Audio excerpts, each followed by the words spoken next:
Prenant la parole en premier à cette occasion, le Premier ministre Ali Mohamed Lamine Zen a tout d'abord précisé que la présence du Premier ministre du Mali, Dr Choguel Kokala Mega, et le Premier ministre du Burkina Faso, Maître Apollinaire Joachim Kielem, est sans aucun doute symbole de fraternité et d'amitié sincère, mais surtout de volonté commune à donner désormais forme et vie à l'AES, l'Alliance des États du Sahel, conformément aux directives des 3 chefs d'État de l'organisation. À cet effet, il a salué de vive voix l'engagement inconditionnel de ces 2 pays frères et leur soutien inestimable à notre pays depuis le 26 juillet 2023 face aux sanctions de la CEDEAO et tous ceux qui se sont alignés dans sa logique belliciste contre le Niger nouveau. Depuis le 26 juillet dernier, nos 3 pays se sont retrouvés et poursuivent ensemble la route longue, difficile, parce que parsemée d'obstacles multiples et variés pour la reconquête de leur souveraineté et de leur indépendance. La vraie, celle qui leur permet de décider par eux-mêmes et pour eux-mêmes aussi bien de leurs choix économiques, politiques et socioculturels, mais aussi de choisir dans un monde à présent multipolaire les partenaires stratégiques qui acceptent avec un esprit de respect mutuel de travailler avec nous dans une coopération gagnant-gagnant au service des aspirations profondes des peuples du Sahel et du Liptako Gourma, en particulier à la paix, à la stabilité et au bien-être. C'est essentiellement cette ambition que nourrissent le président Assimi Goïta, Ibrahim Traoré et Abdraman Tchani qui justifie la création de l'Alliance des États du Sahel AES. Au vu des résultats auxquels nous sommes parvenus en si peu de temps, le peuple nigérien, qui supporte dignement et avec détermination depuis 5 mois les punitions à lui imposées par la CEDEAO et l'UEMOA, et leurs commanditaires apprécient à sa très vaste haute valeur la clairvoyance qui a présidé la créance de l'AES. Abondant dans le même sens, le Premier ministre du Mali, Dr Choguel Kokala Mega, a tout de suite condamné l'attitude de la CEDEAO et certains de ses États membres qui se sont comportés comme des terroristes, a-t-il déclaré, en empêchant l'entrée au Niger de médicaments, de denrées alimentaires et de toutes sortes de produits de première nécessité. Il a rendu un hommage mérité aux forces de défense et de sécurité qui constituent la colonne vertébrale de nos nations, avant de saluer le courage et la résilience des peuples de l'AES et de tous ceux qui les ont soutenus dans cette dynamique patriotique de quête de souveraineté et d'indépendance totale. Les forces armées de sécurité de ces pays ont démontré ce que nous avons toujours pensé, c'est-à-dire que la colonne vertébrale de nos nations, c'est nos forces armées de sécurité.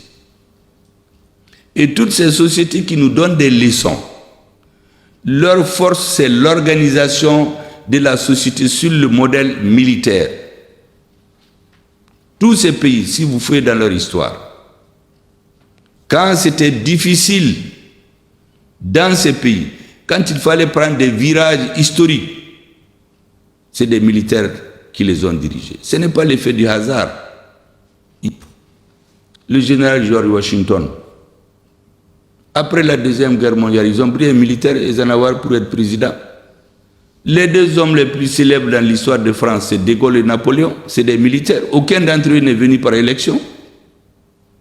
Churchill, c'était un militaire.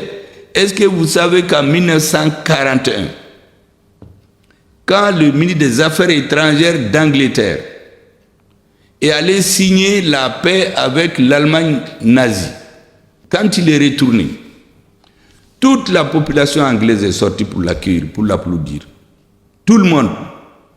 Il y a un homme qui a refusé.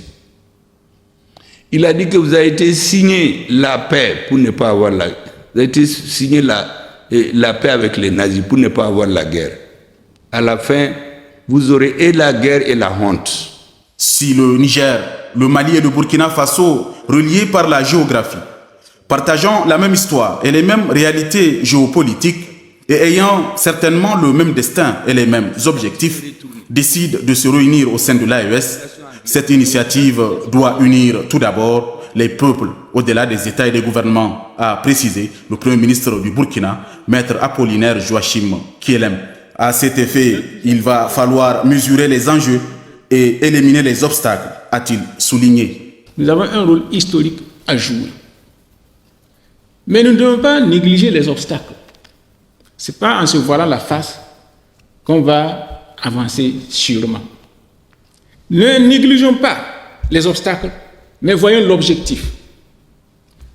Et nos prédécesseurs ont été arrêtés aussi par des égoïsmes. Je l'ai rappelé hier, quand Houphouët-Boigny disait que la Côte d'Ivoire ne sera pas la vache à lait de l'Afrique de l'Ouest. Donc, c'était par égoïsme. Alors, donc, évitons aussi les égoïsmes nationaux et voyons loin. Transcendons tout cela. Parce que, avec la détermination, nous pourrons convaincre les uns et les autres que ces égoïsmes-là relèvent de l'arrière-garde et qu'il faut aller de l'avant. C'est ça que nous devons voir.